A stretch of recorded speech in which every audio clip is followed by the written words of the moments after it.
Hello, welcome everyone. So happy to see some familiar faces, some of which I work with. And then other people that have been joining us from previous sessions. It's really good to see you guys as well. So do us a favor, find the chat.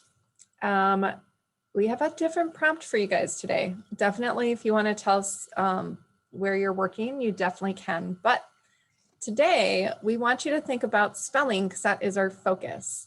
So think about your name, and you can use your first name or your last name, and then try and connect it to a spelling pattern so that your name is following. So if you look in the chat, Angie already did hers. So Angie, I'm going to just explain yours since I'm talking. So obviously she has the short vowel A sound in her name at the beginning, which is part of a closed syllable type. And she also has a G that's not saying G, it's saying J, and that's because of a spelling rule based on E, I, and Y. So I'll reshare. I think it disappeared because Oh, did it? Yeah, so I'll retype it. Okay, perfect. All right, well, we'll be looking for the chat. So Angie's going to give you an example. So we just want to see what spelling connection you can make to your name.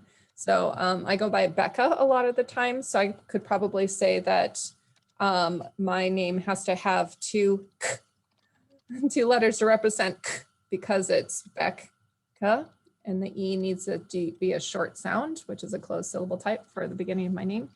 So that would be my example of a spelling pattern.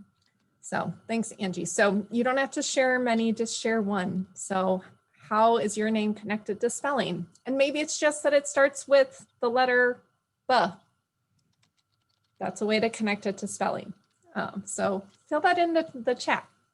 And welcome those of you who are just joining us.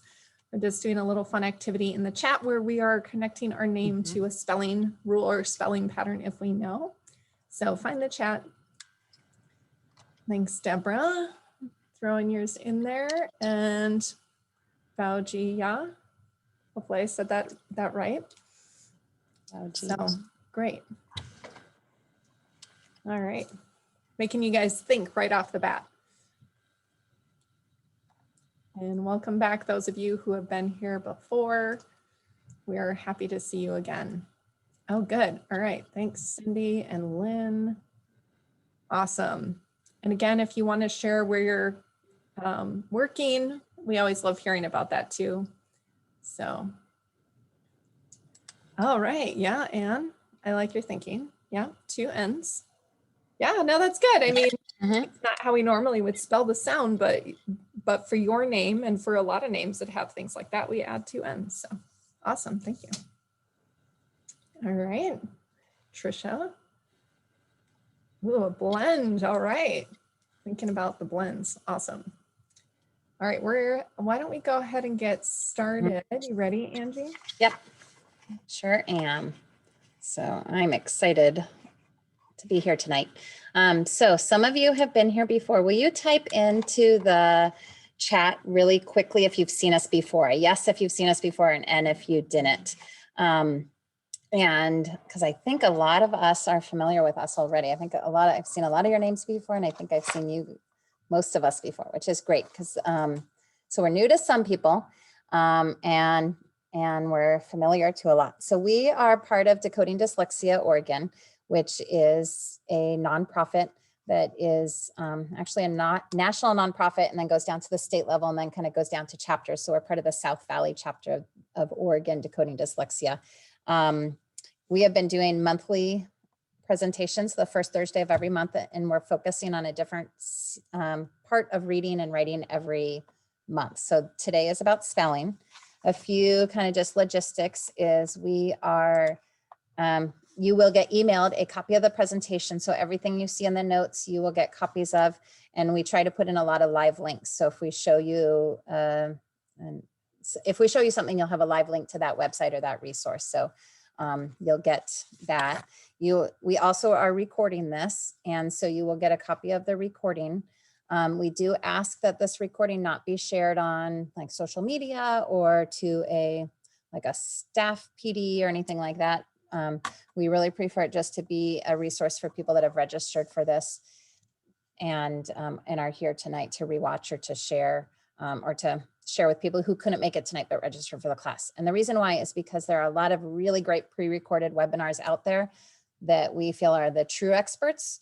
We are both teachers kind of on a journey of learning how kids learn how to read and going along this path with us, and you're joining us. So there are definitely better experts and we are learning along the way, and we're really excited to share what we have discovered and learn along with you tonight. So, so it is being recorded, but just don't send it out into the world for us. We also recognize that we're busy teachers, so participate tonight however you are able to. And that may mean that you're just listening while you're making dinner, and that's okay. We also really love an active chat. So if you want to put in the chat ideas that you have or things that you've seen in your classroom or questions or anything like that, that is a great way to kind of add to the conversation. And so an active chat is really welcomed. Sometimes you may even be able to unmute and ask a question. And it's also okay to not be active at all and just to sit back and listen or cook dinner while you listen. Okay, so a little bit about me. I'm a first grade teacher in the Fern Ridge School District at Veneta Elementary, and this is my 17th year of teaching. I started this dyslexia journey and this how kids learn how to read journey when my own son was diagnosed as or when we discovered that he had dyslexia. When he was in kindergarten and first and second grade, he was not learning how to read. And at that point, I had been teaching so many years that I didn't even know what was, I felt like I should have known what was going on with him and I didn't recognize it. His teachers didn't recognize it. We all kind of kept thinking reading would click for him. And then in third grade, we started kind of putting it together that he may have this thing called dyslexia. And I had never really learned about it in school and I didn't really know what it was. So I really started learning a lot about dyslexia. And then that led me to realize that I didn't really know how kids learn how to read. So I just have kind of really enjoyed nerding out about how kids learn how to read and just been eager to learn more and more and have done a lot of webinars and a lot of talking and some books and the last few years. So my son is now a 7th grader. He gives me permission to share his experiences and his story. So I do talk a lot about him. I also want to add too that I'm really excited to talk about spelling tonight because I feel like, so I have a little bit of dyslexia too. And as I have discovered rules of spelling, get really excited because it has helped me so much. So it's something that is really exciting for me to finally understand why a word is spelled the way it is. And it's helped me be a better speller. For my son, Samson, we didn't really start any direct spelling instruction until 2 years ago when really during COVID, in 6th grade, we started a great spelling program for him. And so it's never too late. I feel like I wish I would have started this earlier. And so anyway, Becca, do you want to introduce yourself? Sure. Hi, I'm Becca Haughey. I'm the special education teacher here at Veneta Elementary. I work with Angie, and then I work with several other people kind of off and on that are here tonight. Thanks for joining us. I've been teaching for about 12 years and I've taught at all grade levels. I spent a bunch of time at the high school level, a year at the middle school level, and now I've spent probably the majority of my teaching time at the elementary level. I got to go through an intensive training with the Oregon Portland dyslexia specialist up in Portland, but I guess I was here. But there was an intensive training that was explaining dyslexia and what the state mandate was to make sure that we're watching for students who are struggling in reading and trying to watch for signs of dyslexia. So after going through that intensive training several years ago, I became super interested, kind of like Angie, and have been nerding out about it. And I also realized I'm definitely dyslexic. I had, reading intervention when I was younger for a year or two, and then I have been always super awful at spelling. So this is also a really exciting topic for me because of learning about some of the spelling patterns that I've been teaching students. I've become a better speller, and even now in my older years. So this is really fun, and I'm excited to share with you.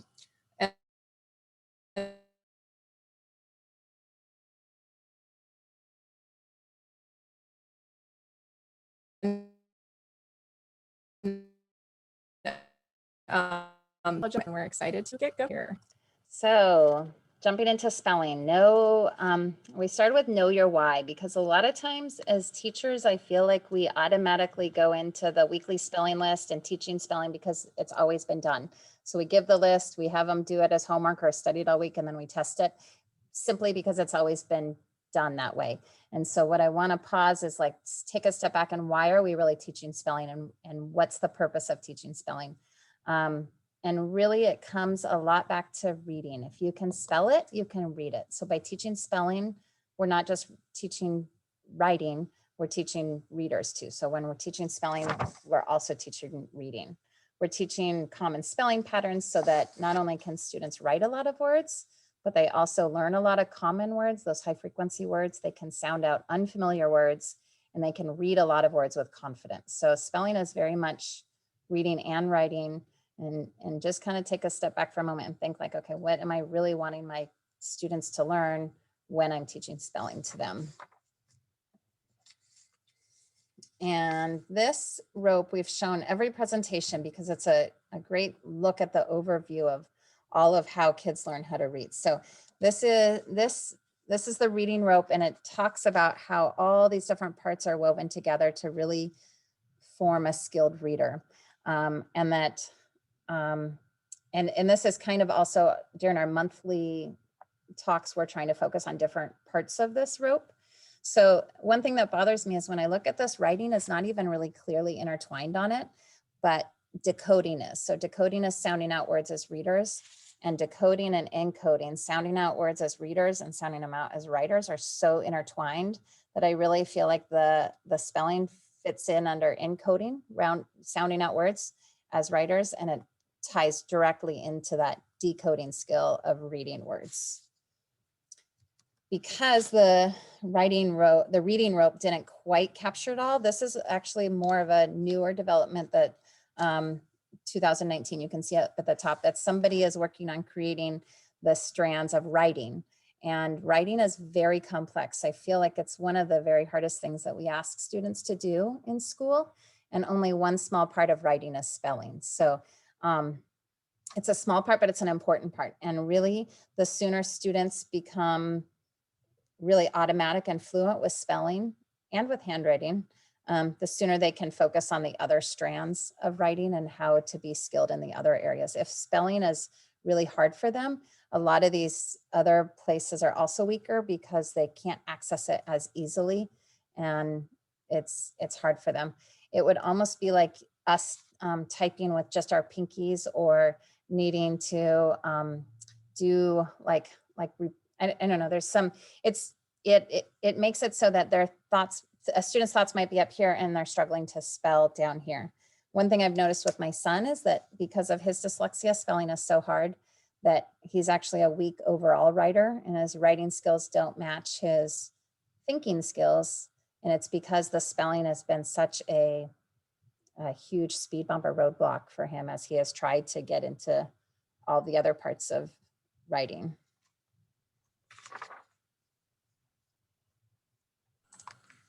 All right, so kind of jumping off of that, thinking about your son, Angie, I thought that was a good segue. So some of these things we've had up here before, but I want to focus in on the misspelling of words. So when I think about some of the students I've worked with, they will avoid writing about specific topics because they have the vocabulary, but they can't spell the word. And so it's just easier to write about their dog because they can spell dog.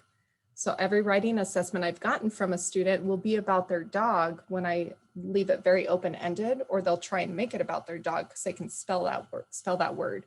So, so that'll be something you might see. The other thing you might see is they'll spell the same word several different ways in the same paragraph or in the same writing.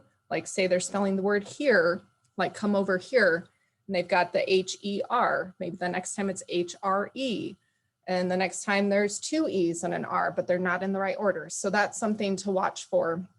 And then the other thing I've noticed too is students will leave out vowels. That's really big for students that I've seen signs of dyslexia, or they will just have it in the wrong place you know, or use the wrong vowel. Like E and I are very close when you're talking about the short sounds. So they might write an I when it should be an E type of thing. So, and again, they will avoid using specific words because they can't spell them. So if you think about Angie's son, he has a large vocabulary, but then when he went to write several years ago when he was in elementary school, he wasn't writing about those topics that he had a lot of knowledge in because he was confined by his spelling skills. So just things to look at. And then a reminder that dyslexia has nothing to do with your vision. It's all about how your brain is processing what it's seeing, and it's also about your phonological awareness, which is hearing. So students that have signs of dyslexia or are dyslexic with a diagnosis, they do not have problems with their eyes. Okay. And you might see some reversals, which we've talked about before, but that also does not define a student as being dyslexic or not. That is definitely one of the things that they will do though. Okay, so some quick vocabulary. I used to confuse a lot of these words, so hopefully you have a better start than I did. High frequency words are different from sight words. High frequency are lots of words that we come across in our language all the time that we need students to learn because they see them all the time, like the word said. Sight words is a word that someone can see and they recognize what it is right off the bat because their memory and their background knowledge knows the word when they see the letter pattern. So I can read all the words on the page. They're sight words for me. I don't have to sound them out. So my sight word vocabulary is going to be different from all of yours because I'm sure you guys are reading topics that I don't read, like maybe gardening vocabulary I might come across and not know what the word is because I'm not used to reading that. It's not a sight word for me. So make sure that you're using correct language if you can remember. So high frequency words are words we want kids to know, and we need them to become sight words for them, but they're not always sight words. Heart words we will talk a lot more about later, but sometimes we think about heart words as sight words as well, but they're not the same. Heart words are memorizing it by heart, but it's specifically memorizing the tricky part. So when we think of the word said, the tricky part is the A and the I, because when you think of how you sound out said at the beginning, kids can usually pick up on. D at the end, kids can hear also. So the tricky part is the part that they can't figure out, and they usually write an E for said because that's what it sounds like. So they have to learn by heart the tricky part.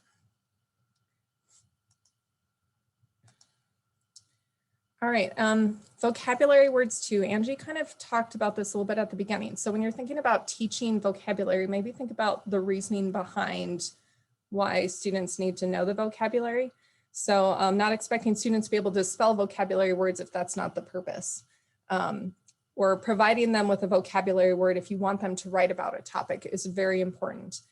So really understanding like your reasoning behind it. And if it's a word that you want them to be able to spell, really thinking about the spelling patterns or the phonics rules to help them be able to apply those to spell the words.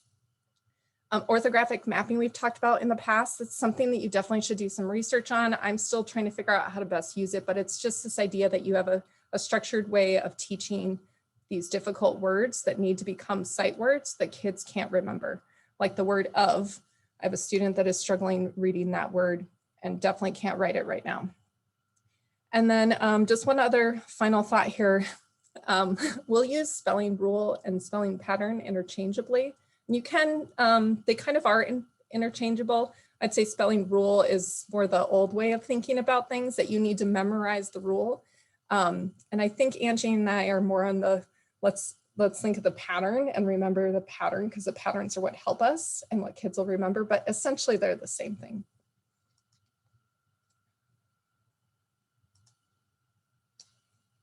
All right, and then just a reminder, decoding. Remember, we are reading words using our letter sound knowledge, and encoding is that we are writing that. We really want kids to be doing both. So we like this quote about reading and writing. You can't separate them, and unfortunately, we emphasize reading a lot in schools, at least at the elementary level, but really we need to be doing both.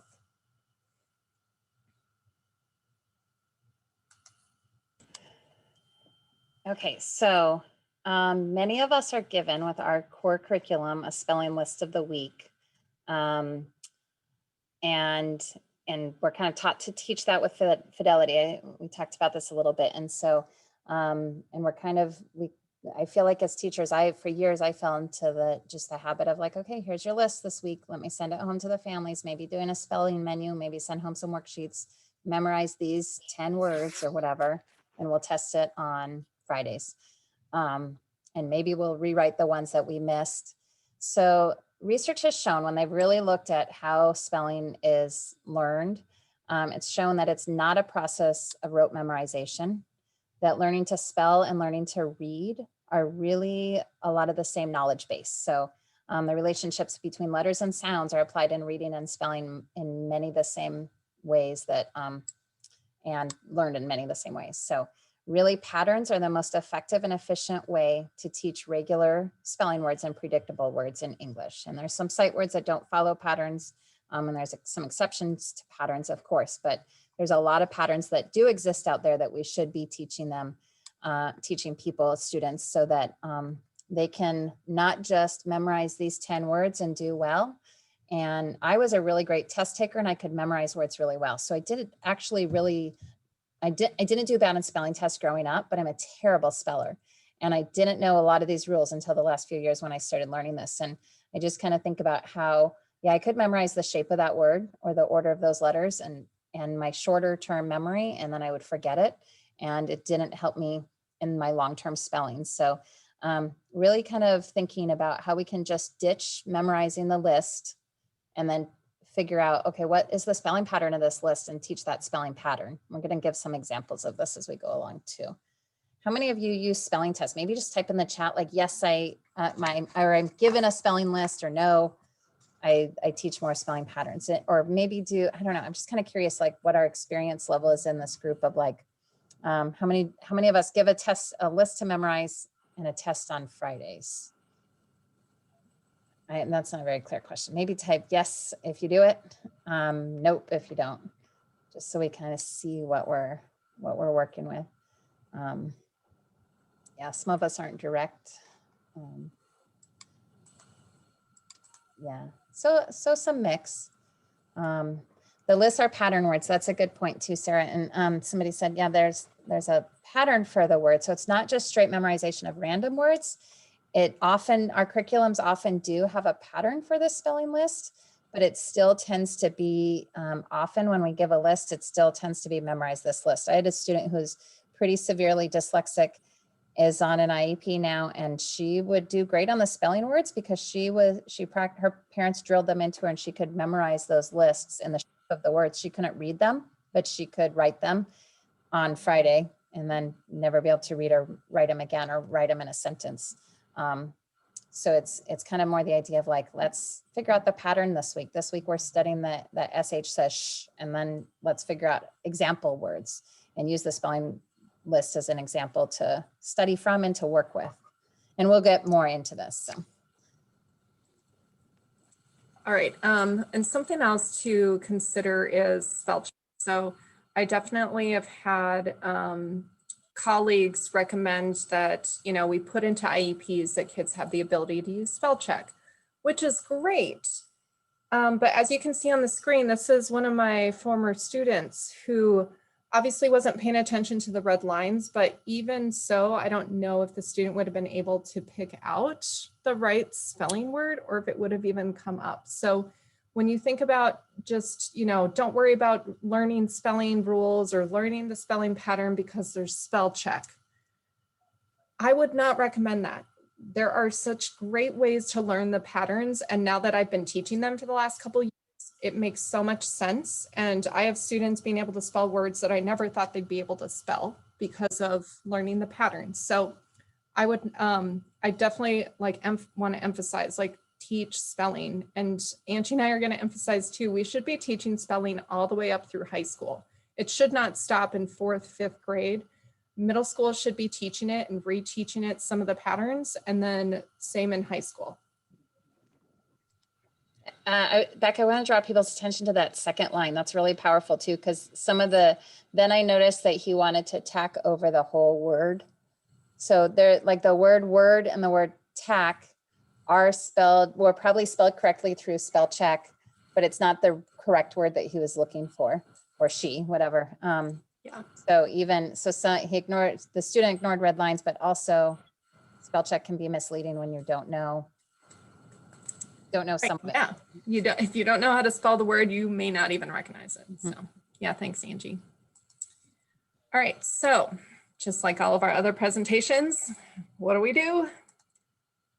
Assess. This is kind of new. We're going to show you something that you can use to check to see what students might know that could be helpful while you're trying to teach them some basic spelling patterns. And obviously for instruction, it needs to be explicit, systematic, and multisensory, especially for your kids that have dyslexia. Multisensory is huge, but it's also great for all students, and it's fun, and it's great for your kids with learning disabilities as well. So here's an example of a spelling assessment. I think this comes, so I have it linked and it was made by a specific lady, but it comes from a book called Words Their Way. That's where I originally saw this. So this is a primary spelling inventory. This is a little bit higher. This is just elementary spelling inventory. And then here is an upper grade level 1 or upper elementary. So let me explain it a little to you. So you can see that it has a list of words, and then there's just different stages, which I think is super helpful. And you'll notice in the lower levels, it has letter name, alphabetic letter name. So it's checking to see if they know their letter sounds, if they can connect the sound to the symbol. Because if they can't do that, then that's where you need to start with instruction. But it also shows you kind of where they land depending on how they fall on this list once you give it to them, and then you highlight what they can spell. So within word patterns, syllable and affixes, and then the other pieces there, and there's an early, mid, and late portion to that as well. And then it tells you what it's focusing on. You'll notice there's Greek and Latin elements, which we'll be talking about at our next presentation. And then at the bottom, so here's the word crater I wanted to point out. Notice for this word, we're looking for blend and digraph, CR. Then we're looking for the T at the end, and then the suffix We're not even looking at the A. So it's not trying to see if they can spell the whole word, although you can get a point for correct spelling. It's looking to see if they can hear some of the important parts of spelling a word like crater. Oh, whoops, see, there's the link. Okay, the other piece here is at the bottom, there are totals, and then that kind of helps you see where they're falling. Oh, okay, they've got all their blends and digraphs. They got all 5 points. They got all their vowels. They got 9 points. And then they missed some of their complex consonants. So that's where I need to focus. And then over here on the left, you'll notice in the middle one, at the bottom of each of these sheets, it'll have sections that you can circle where the student is at. And it has one for when they come into school in the fall, winter, spring. So it's kind of like the benchmark. So then it kind of just gives you an idea of like, oh, are they picking up on some of the things that maybe they didn't have earlier on? So you could use this as a benchmark assessment every year if you wanted, or to see if they need an intervention. All right. So when I'm saying don't do send home lists and memorize for the Friday list or for the Friday test, I'm not saying don't do weekly assessments, because ongoing assessment is really important. But what I kind of want to show you is an idea that have an alternative to the send home a list, memorize it, and test on Friday. And that's have an assessment that does focus on the spelling pattern that we're teaching that week, the phonics pattern that we're teaching that week.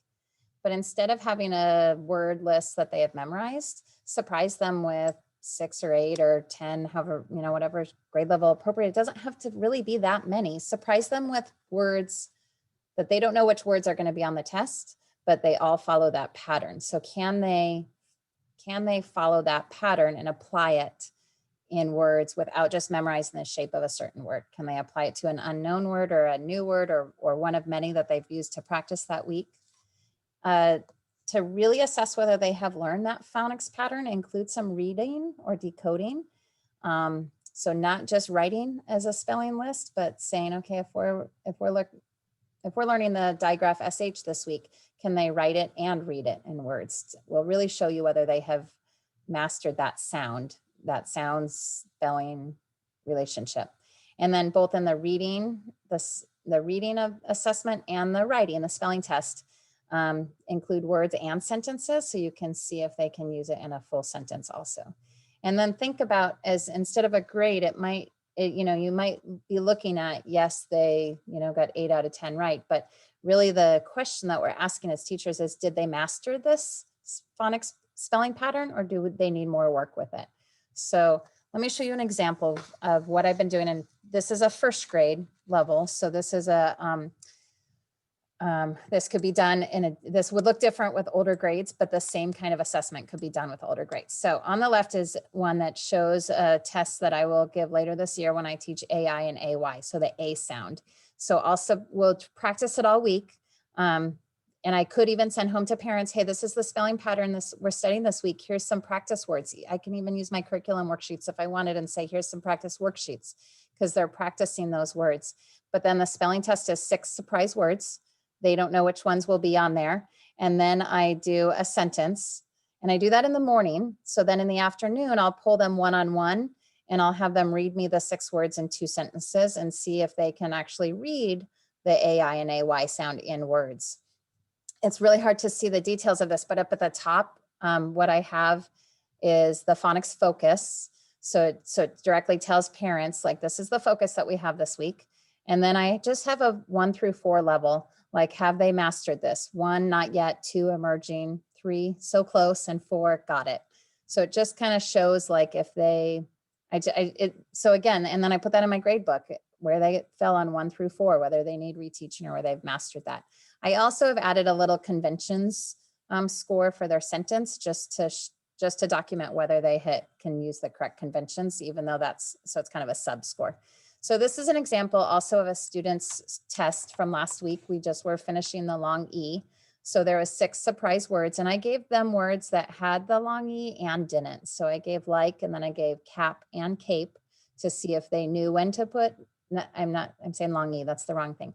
That's my dyslexia mixing up words. I mean, magic E, or whatever you call it, the silent E. So the magic E, so I'm seeing if they can apply it or not, and if they can apply it in a sentence, and then I pulled them one-on-one to read it. So I gave the student a 3, saying that they're close. They can mostly apply the rule, but they are still making mistakes with it.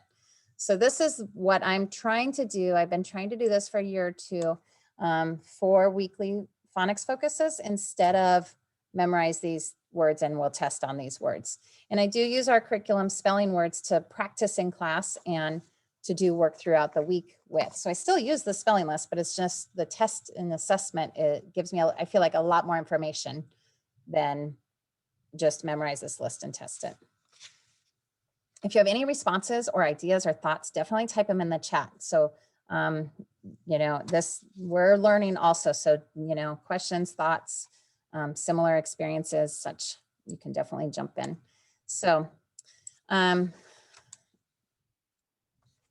let me find my brain here. Okay, so thinking about the weekly spelling patterns, and how to, we know that we have huge ranges in our classroom. So some scaffolding ideas is to shorten the list or to shorten the scope of spelling patterns. So when I'm doing like AI and AY, my struggling spellers might just do AY, and I might only do them with A at the end of the word. Or so I will have them have them learn 1 spelling pattern instead of like 3 ways to spell this. And then I can also, and so shorten the list to fewer words is really if you're kind of sending home a list or thinking even about assessing. Sometimes it might just be that they're not ready for this, so they experience it with the whole class, but you assess them on something they're working on in small group at phonics at their level. So these are kind of ideas to make work with whatever level of spelling you're required to do or trying to do. Extensions, you can still study the same phonics pattern of the week and have your advanced kids, your tag kids, do multisyllabic words with the same pattern. So longer words, bigger words, but finding words that follow the same pattern.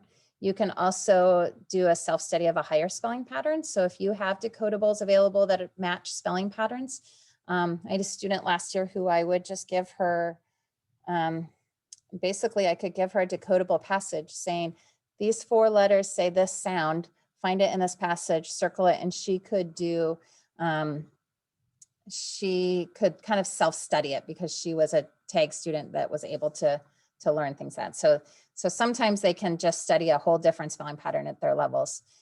Or you can add in some of those complex spelling patterns that whole grade level doesn't address yet. So individually assessing, someone, Deanna asked, do you individually assess each student at the end of each week? I try to. So I try to give the spelling test Friday mornings and then pull them in the afternoons and do the quick one-on-one. In reality, it doesn't happen every week. And also I also tend to like know who I can, if it's a busy Friday or a busy week, there's students that I know I don't have to assess on reading. So, and in reality, it's hard to do all students every week. And sometimes we'll be studying, like we've been working on Magic E for like a few weeks. So the middle week we didn't assess. So ideally it would be every week, but in reality that is hard. So, okay. Next slide, Becca, I think. Yeah. Okay, so spelling sight words. So there are spelling words that, there are words that students need to know that don't follow the patterns, that don't fall into our normal spelling list, but they do need to learn those.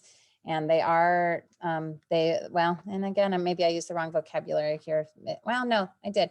So it's more like those heart words, those words that have a tricky part that they can't just sound out and are not, said is never going to fall on a phonics spelling list. So thinking about those goes back to that orthographic mapping and thinking about there's a time and a place that we need to make sure we say, like, here's this word that shows a tricky part and let's learn how to spell this, and teaching those words explicitly, practicing those, maybe adding them into some spelling assessments, and maybe just making sure they can read them and write them through the sentences. A lot of times that's where I assess my kids, is like, I'll add the word was or the into a sentence in first grade, so I can make sure that they do that. Becca, do we want to play this video again? It's pretty quick and it's really good.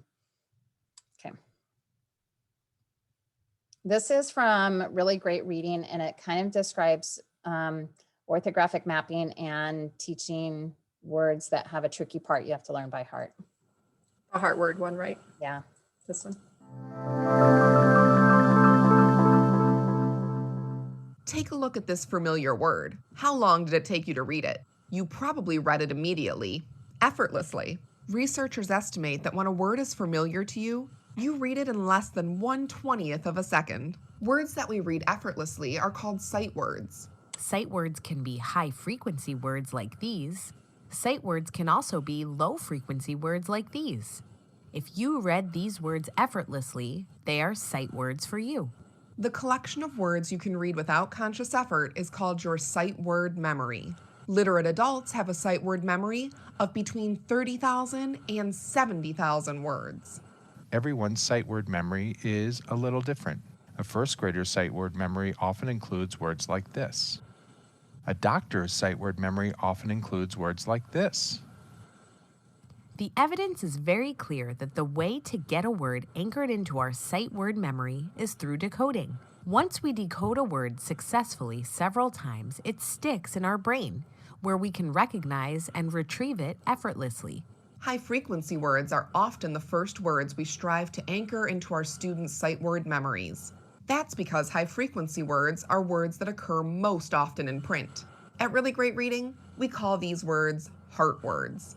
Heart words are the first words students should learn by heart. These words need to become sight words for our students because they appear in text so frequently, and automatic retrieval of these words plays a big part in reading fluently. Commonly, educators try to teach high-frequency words through rote memorization. They use flashcards or put them on a word wall, hoping that if students see the words enough times, they will stick. This isn't much different than what we do in geography when we ask students to look at the shape of a state and then name it. The state with this shape is California. This shape is Florida. Decades of research, however, tell us that rote memorization targets students' visual memory and is not the most effective way to learn to read words. And decades of experience tell us it's a method that's boring for everyone involved. To store words in our sight word memory, we need automatic letter sound associations, proficient phonemic awareness, and the ability to connect the sounds in a word to its written form. When we focus solely on rote memorization, we leave out the part that we know works best: connecting sounds to letters. When high-frequency words don't follow common patterns, it can be tricky connecting sounds to letters. However, even in tricky words, there are lots of parts of the word that make sense. It's not like we look at the word said and say glorp. Most irregularly spelled heart words like from, what, and said have only one irregular letter-sound relationship. This is the secret to helping students remember tricky heart words. It's how to make the tricky sticky. Really Great Reading's developing a free tool that will help children quickly build tricky heart words into their sight word memories. It's called Heart Word Magic. Heart Word Magic will leverage students' phonemic awareness and phonics knowledge to make learning high-frequency words fun and effective. To see an example using the word said, click here.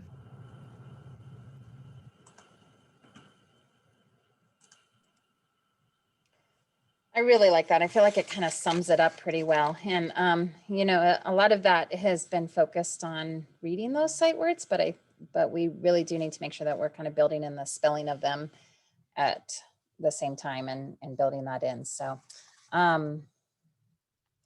okay, so a sample kind of, a sample kind of spelling. Is there more to this than that? I'm gonna click there. Okay, so in the week, what we do make sure is having like spelling is really a part of the daily phonics. And I feel like a lot of times in the curriculum and as teachers, we think, okay, here's my phonics focus of the week. But if really spelling is phonics, that should be one and the same as when we are planning our week and our objectives for the week. So as you are doing spelling, think about, this is a form that I have used called the dot and jot. This is a way that I've adapted it. And the link at the bottom is what the original, it's from Kendor Learning, is where I got the idea. Hers has just more boxes and is bigger and would be great for older students. So they count the sounds in a word, and then I give them a word. It's dictation, so I might give them a word. And then we count the sounds, then we fill in the bubbles to match how many sounds we hear.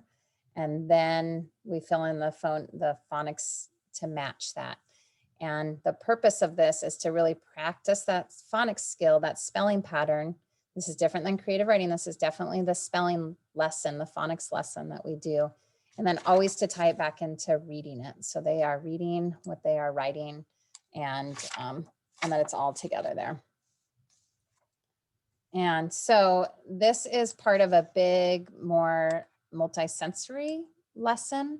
And so this is just a sample of everything that we included in first grade when we taught TH. So, and this was kind of over the course of a week. So we showed what the mouth looks like and we compared it to other common sounds. So when you say TH, it's either voiced or unvoiced, but you stick out your tongue a little bit. So it's either th or th, and how th and th are very similar, but your tongue doesn't stick out. So we talked about what it looks like and what it feels like and compared common sounds.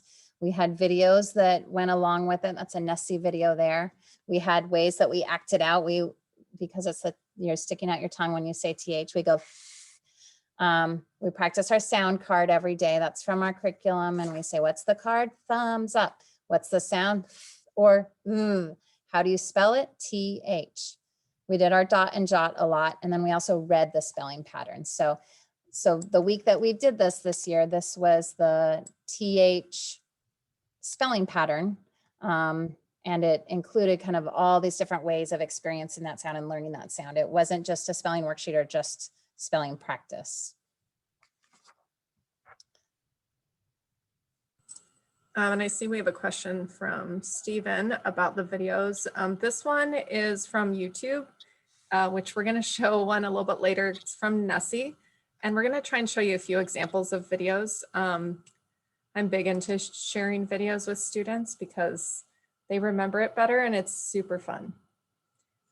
All right, so the next couple slides are about dyslexia specifically.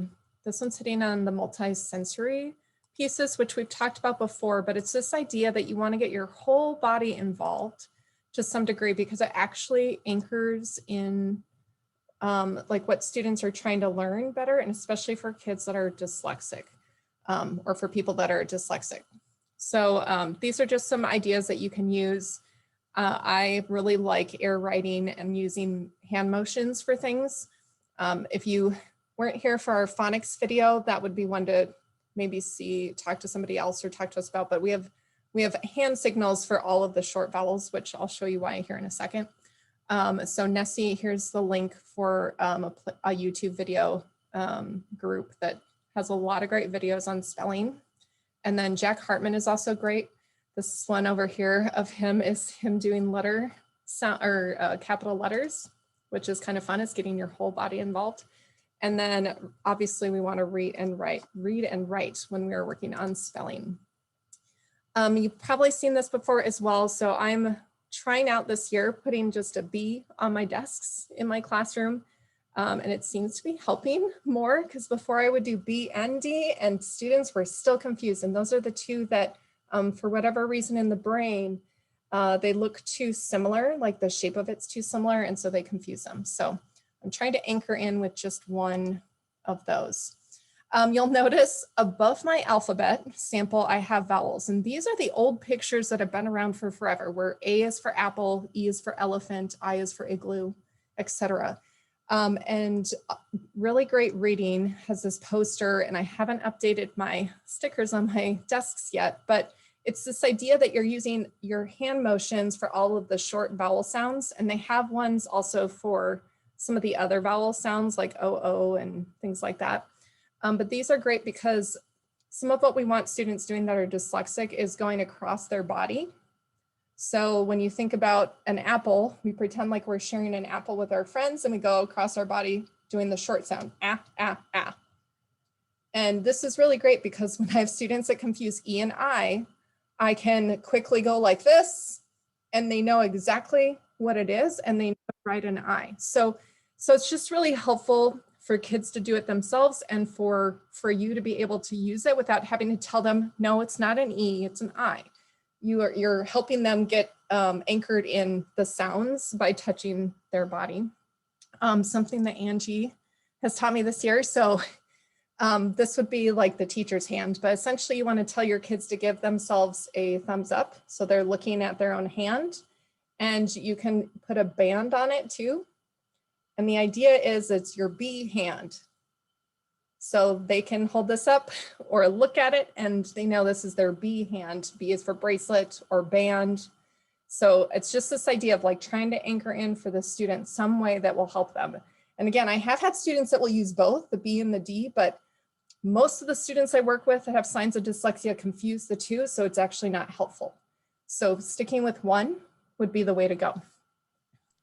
And I got that from Deanna, who's here. So thank you, because she thought of that and discovered it worked really well in her classroom. And so I copied it and it works really well in my classroom. Thank you. Good. Thanks, Deanna. I'm using it now too. All right. So thinking again about our students that are dyslexic, things that will help them. So again, they're going to avoid things that are hard. So try and help them out without giving them the answer. I'm not an advocate for spelling words for students. I always make them try. So thinking of like, if you're telling kids that they can't use a specific word, like if they keep using the word like that's in this representation of words that are in the cemetery or dead, and they have to use other words, providing them with those other words so that way they don't have to try and figure out how to spell a word that they have to use. Highlighter paper is a big thing that I love using for kids that are having a hard time with formation of letters, and then using their fingers to spell. And if you think even at the higher elementary level, even middle school, you don't need kids to put up their fingers in front. They could just tap their fingers and they could keep it down at their side. They could even be touching their leg so that other students can't see. But again, it's that idea of like of a sensory and hearing or like touching for every sound so that way they don't miss something, and it just helps out. It's pretty incredible. And finally here. All right, so thinking about our students that are dyslexic. So having samples of letters if they're reversing a lot. So for this student, I have specifically highlighted the letters that they're reversing because that's something that they struggle with. And so it's like right on their desk so they can see how they need to fix that. Also doing activities so that they can hear that there's different sounds. Like I talk about DR and J being confused. So when I ask kids to spell drip, I get a J for DR. So making sure the students know dir is a consonant blend and it's 2 letters or 2 sounds. So try and pull those out and hear those sounds. And then I just want to show an example of highlighter paper here of a student. I was right next to the student for the first part of the writing, and then you can tell where I walked away.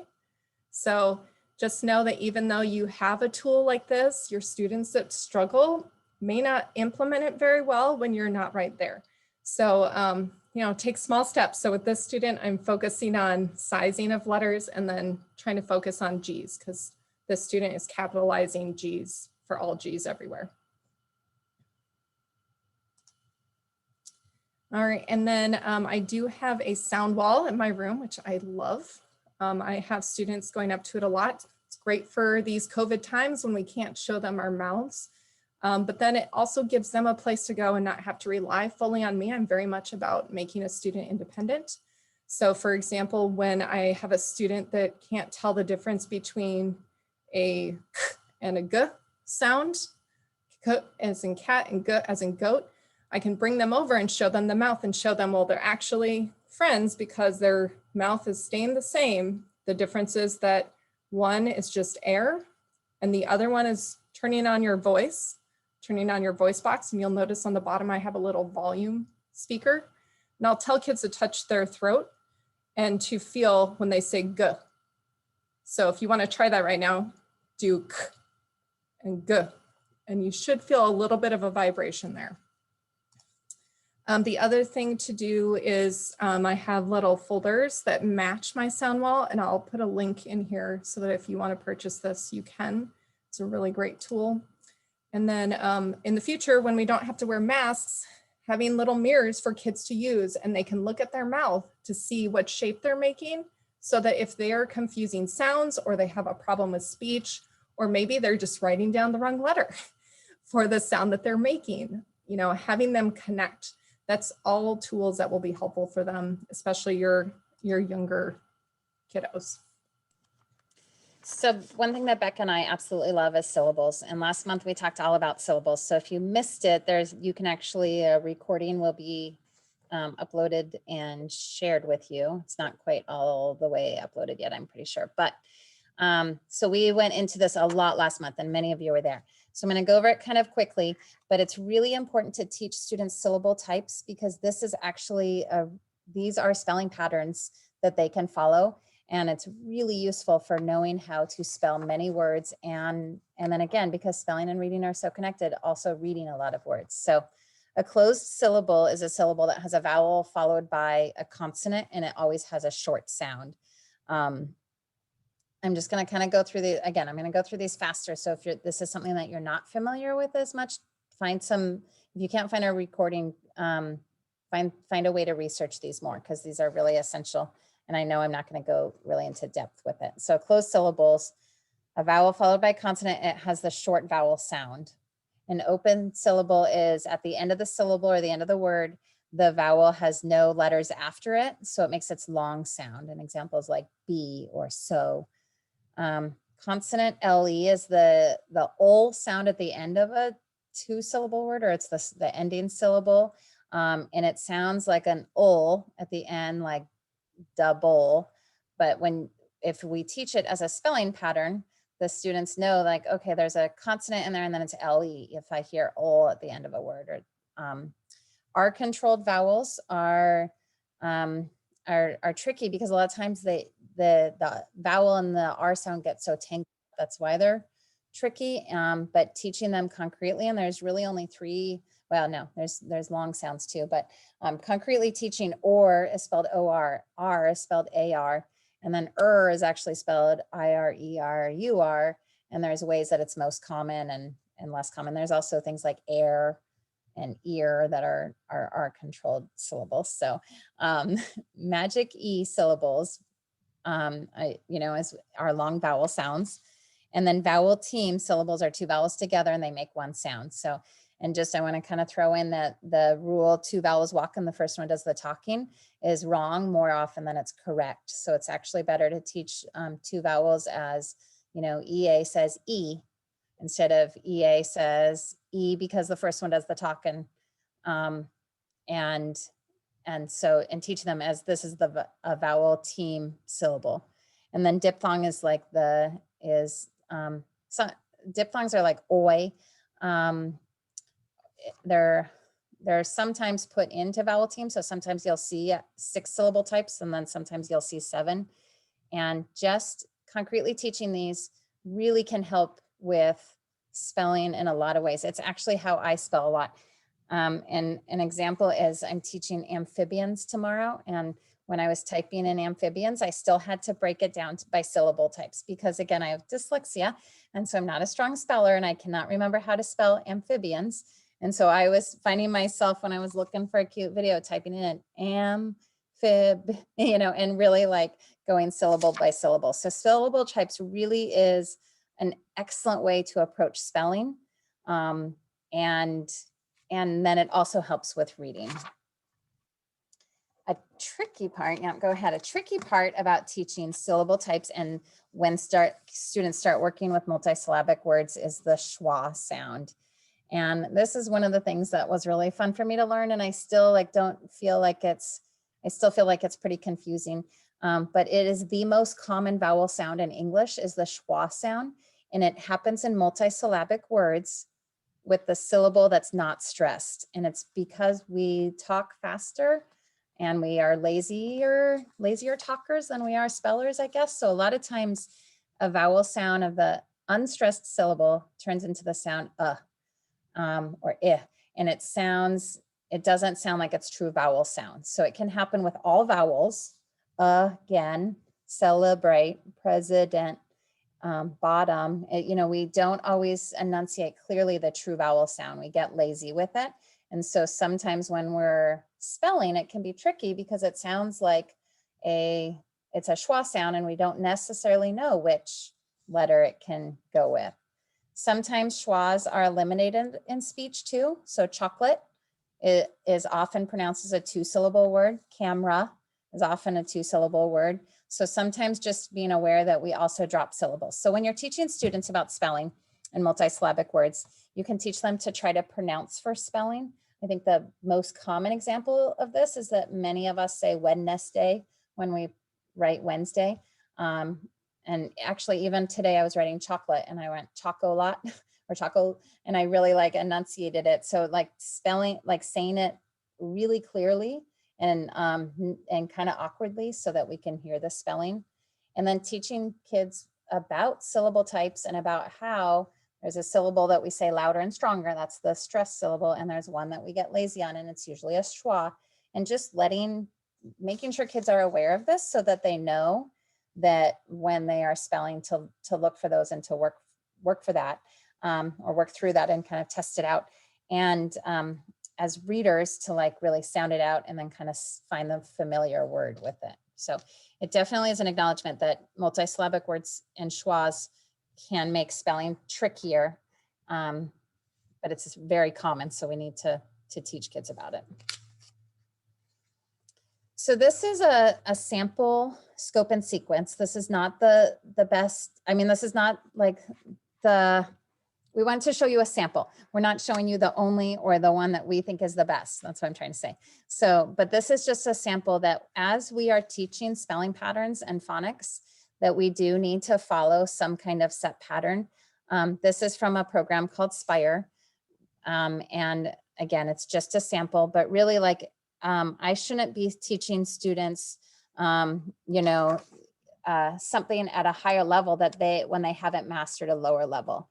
So before I'm teaching them QU or CK at the end or TCH, I need to make sure their short vowels and their digraphs are mastered. So just kind of being aware, that goes back to that great benchmark assessment that Becca showed us earlier on, that we need to make sure that we are teaching them where they're at and that they're building systematically their spelling abilities, and that we are systematic about it as teachers so that they learn it.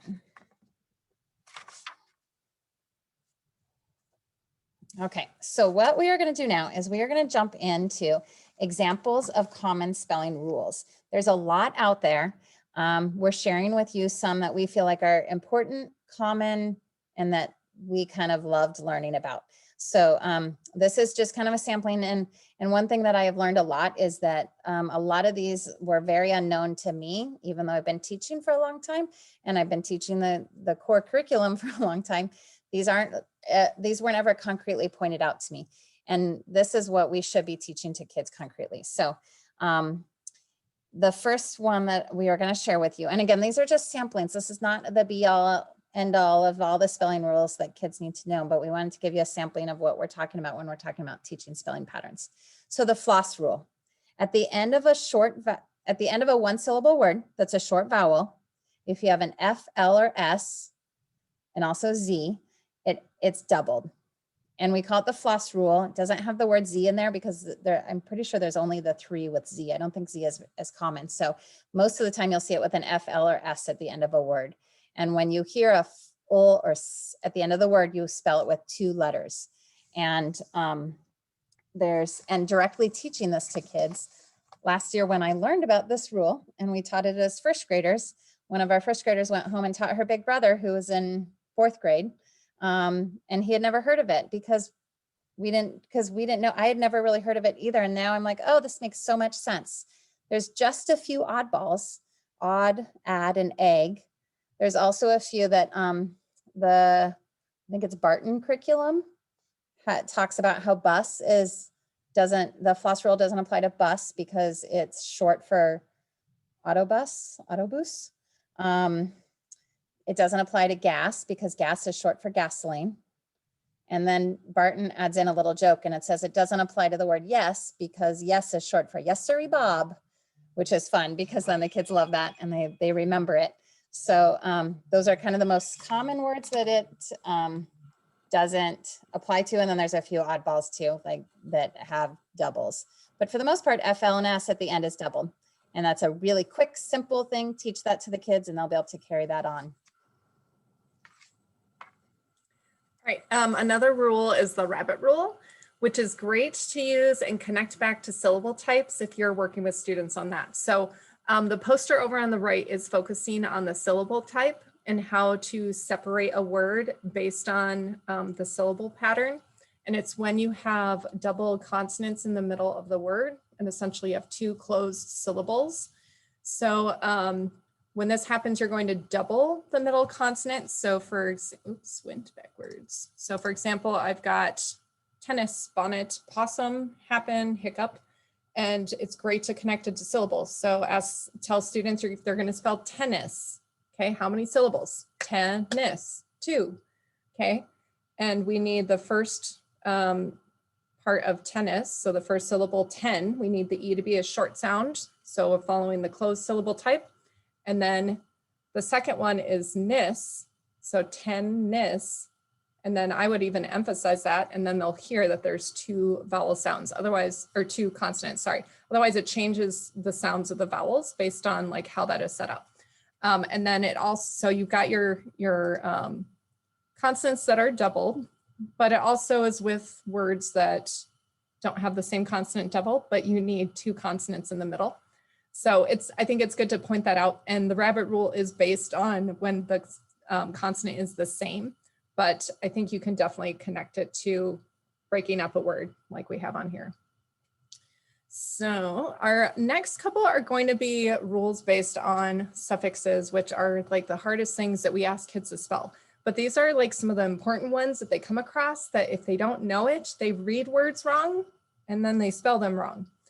All right, I found this awesome guy. Hello, and he he has a bunch of free videos online where he's teaching spelling patterns. Okay, this is the end of a song. I'm not going to play the whole thing for you. We're going to just watch part of it. Sorry, he is starting with the song now. ING. So let's get to today's lesson. Today we are learning to add the suffix ing to words that end in a silent E.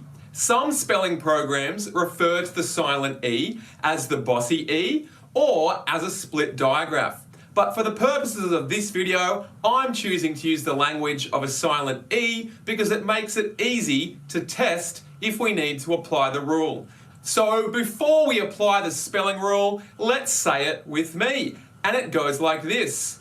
If a word ends in a silent E, I need to drop the E and then add ing. That's our spelling rule for the week. Let's say it one more time with me. If a word ends in a silent E, I need to drop the E and then add ing. Now for our spelling rule, let's do it with the music. If a word ends in a silent E, I need to drop the E and then add ing. Now it is my turn to apply the spelling rule to the following words. All right, for the sake of time, we're going to hold it there. So introducing music is a great way for students that are dyslexic and other kids too, because they remember it better because they're connecting to, like, you know, the music, the tune. So it's a great way to make a student more independent, because usually if students will ask me how to do how to do a math concept that I've taught them, like a saying, then I tell them to say it. And then by then they've figured out how to do it. So, so this is a great way to do it. And look online, there's a lot of great people out there, especially after we've had this pandemic, that they've put a ton of videos on. Mr. Spelling goes into a bunch of examples, and then he ends with the example of C. And he says, oh, do I hear E in the word? And you do, so you don't drop the E and add ing. So just take a look out there. This guy was super fun. I'd never come across him before. And this is great for your older kids. I would play this for middle schoolers, and I probably would play it for high schoolers if my high schoolers were misspelling words when they were adding ing. Another super important spelling rule is the doubling rule. So what you're going to look for is the 1-1-1 ratio. So is it one syllable, like pop, pop? Yep. Is there one vowel? Okay, so pop has one vowel in the middle, O. And they do give some reminders here. So it says, remember, Y and W can be part of a vowel team, like in the words day and snow. And those are diphthongs, technically. And then is the word ending in one final consonant. So the last letter there. And then that's when you know to double it, when you're adding on a suffix. And this one I would compare with the last spelling rule. And this is where I see students misread words or misspell words because they don't know these two rules. So these are just an example. So run plus ing becomes running, and you double the ends. An example that doesn't work, where you don't double, is jumping. But if you look at the word jump, it already has two consonants at the end, so you don't need to double it. So when you're teaching patterns like this, definitely throw in words like jumping so that students aren't just automatically adding on another P like in jumping because they don't see the M, because that happens sometimes, and they think that they need to double it. So it's just really showing them to focus on the different rules and how the pattern works. Another important rule is the changing rule. Again, look out there. There's a lot of examples of posters. I thought this one was really cute, but it's the idea that if a base word, make sure your kids know what a base word is, ends in one consonant before a final Y, the Y changes to I. And then there's examples underneath. And I would not teach this to students if they couldn't spell the base words with a Y, right? So there's a lot of skills that they would need to know before they would learn this rule. So I would not be grading kids on this rule unless I had taught it. So that's something to be considering as you're introducing spelling patterns or even grading students' writing, making sure that it's something that they're able to spell based on their spelling skills.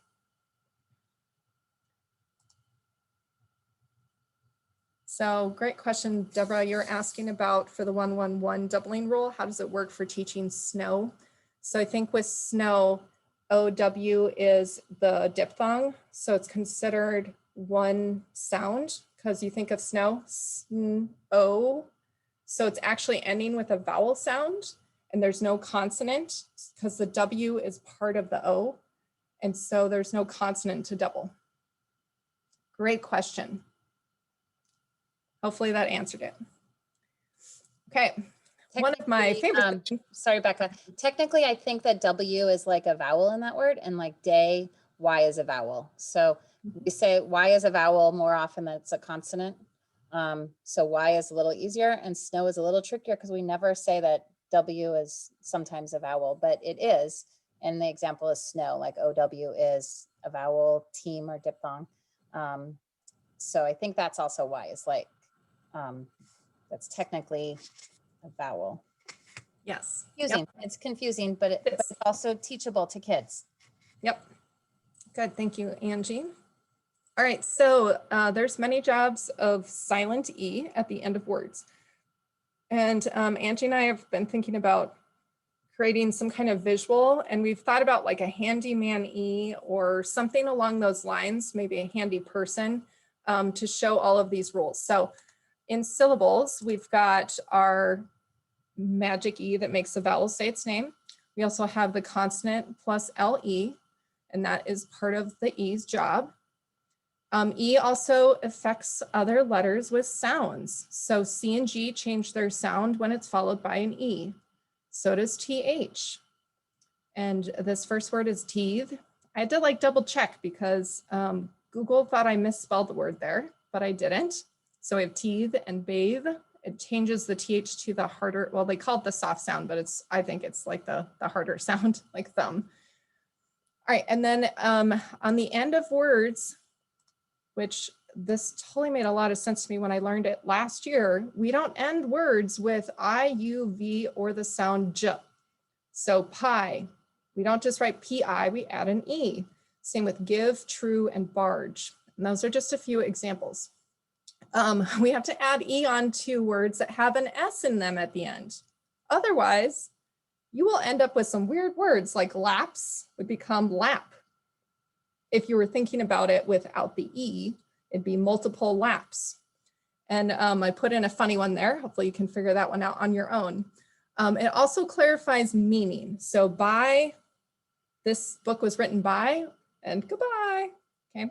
So E has a lot of jobs. So if we just teach students that E at the end of words is the magic E that makes a vowel say its name, and that's the only job we give it, it's misinformation for the kids. And then when they come across it in a word with a consonant LE, they're gonna try and make a word like bundle become bundle because they think that the job is to make the U say its name, and then they've also misunderstood the VCE rule as well.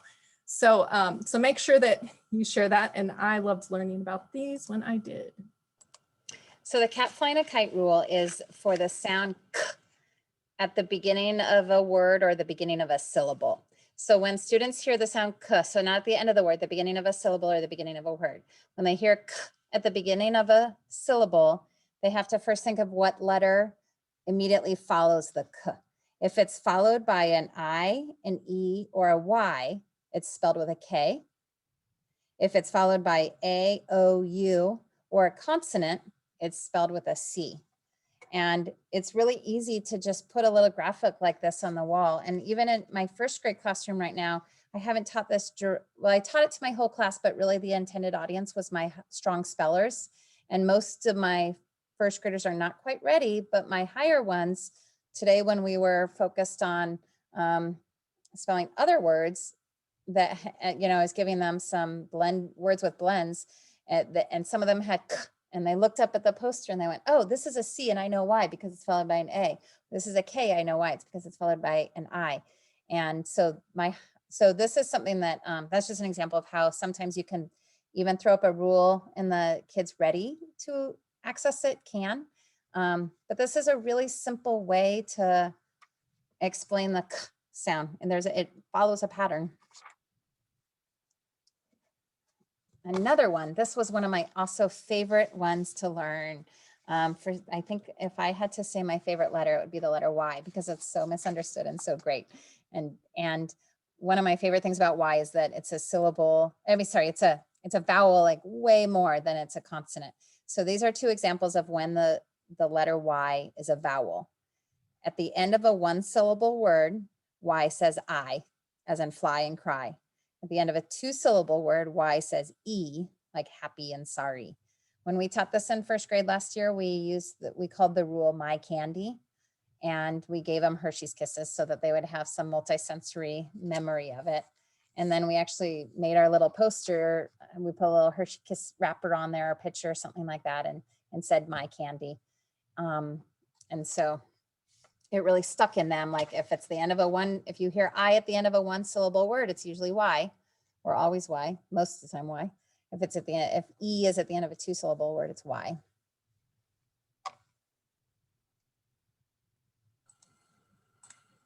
All right, so we talked about C and G, just so you know, when they're followed by E, I, and Y, or Y, sorry, it changes the sound.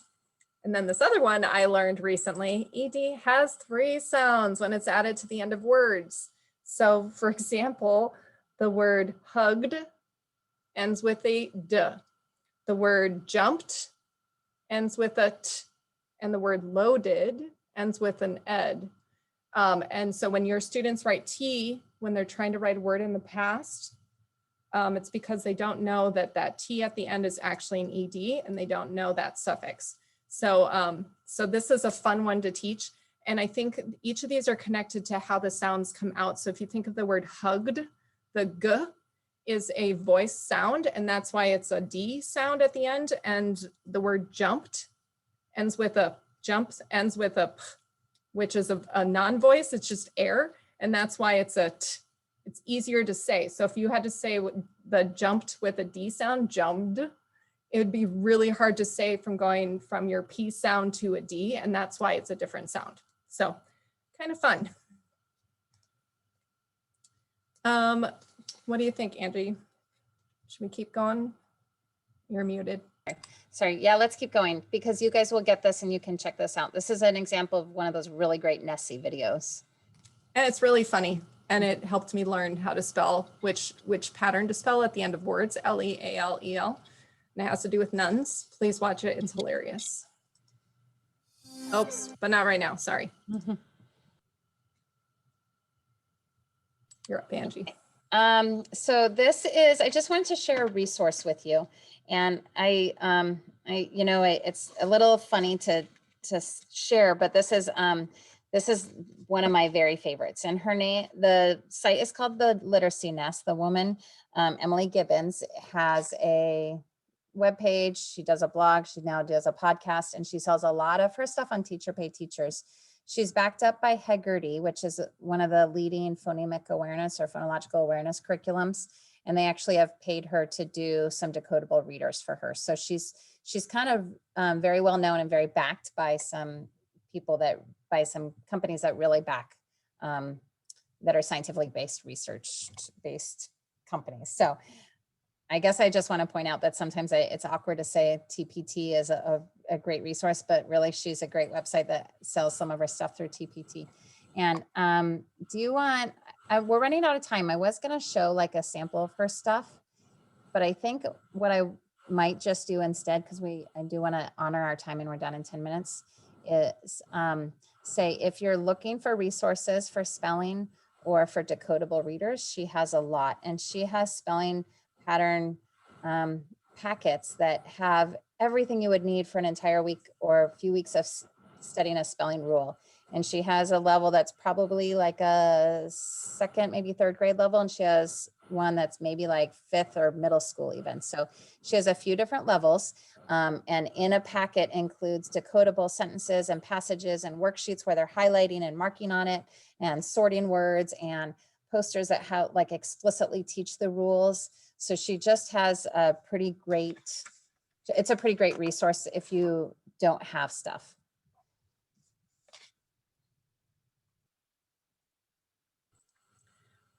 So I just want to let you guys all know I went down this like rabbit hole of spelling rules. I think spelling rules are super fascinating and there's a lot we didn't touch on, which you can see in some of the pictures here. So definitely like start looking around because there's some really basic things that kids can pick up on. The hardest thing is adding suffixes, and we are going to talk more about that next week with like patterns and how to help kids with that piece. So, but I didn't want to take you down my rabbit hole, so I didn't. Just some ideas too for helping your kids with spelling. Something that definitely needs to be taught is that Q and U go together. This Q and U is from Secret Stories, and I just introduced it to a student today who reverses letters occasionally or misreads P's and Q's. And the idea of the secret story is that Q's best buddy is U, and Q reaches backwards to hold U's hand. And so it gives that visual that Q goes backwards, and it's the only lowercase letter that does that. And I always point that out and I show them G does not, P does not, Y does not, so that way they get a visual for that. So, and the idea too is like we want kids to be able to spell and read. So if they've got their phonics down, they should be able to spell it and vice versa. So encoding letters I talked about before. I'm going to show you a different way to do encoding letters. So multisensory, definitely get letter tiles, I would say at the lower levels, but you could even be doing this at the higher levels, which we'll talk about next week with suffixes and prefixes. So this is just a magnetic board that I have that's a higher level, and then my syllaboards that I have students, I have them do multi-syllabic words and they can totally spell them. So here's an example of how you can use letter tiles. You can start with hop and then have them change a sound and make shop. And then you could tell them, switch the O to the I. Now read the word. What word is it? Ship. So they're practicing decoding while they're also encoding. Then you can ask them to change the digraph sh to sk. And there they'd have to practice the cat kite rule and then changing skip to sky. And then you can also use it to show them visually what happens when you've got a contraction. So there's a lot of cool stuff out there. I'll link this if you are interested in tiles, but there's a lot of programs that have a variety of tiles, and manipulatives are great. And if you think about kids that struggle with writing or don't want to write, this is way more fun and interesting, and kids are very motivated to do it. They're also very motivated to do syllaboards because it's just different than writing on paper. So just try and introduce different ways to have kids practice spelling. So one thing I want to point out and advocate for is that spelling is really important to explicitly teach. It's important for all students. It's essential for our students with dyslexia. But at the same time as we're teaching students these spelling patterns and making sure that we are making it multisensory and explicit for our students with dyslexia, we also need to make sure that we are allowing them to show their learning without the limitation of their spelling difficulties. So there's some apps and some technology that they can use. My son's favorite one is an app called Easy Speller. We did have to pay for it. It was like $4 or $5 or something, but he just says a word and it repeats the word and spells it for him. And the school got it on his iPad. So he has it available. Speech to or text to speech or dictating to an adult, although it has its weakness, also has its time and place. Providing a word box with 5 words for the students, so it's not so overwhelming to spell everything. So we don't want our students asking for how to spell every single word that's hard, but allowing them some grace with especially the important words. So here's 5 words that we do need to know how to spell for this story or topic. Personal spelling workbooks can work for some students also. So just knowing that there's spelling supports out there, and we're not saying like never use those, like use those, but they're not the end all be all. Spellcheck is not the end all be all. It's just a tool, and all of these tools need to be in place for our students to be able to really show what they truly know, what they've really learned without the spelling limitations, but we also need to be teaching the spelling patterns for them. Okay, so we're almost done here, and our last few slides are just some kind of resources for you to take away and to look at more. These are some of our favorite books, our favorite resources. Some books that really explain kind of spelling rules, some resources that we've talked about tonight. And then keep going, Becca, because I'm not going to go too much into that. You can go back and click those links.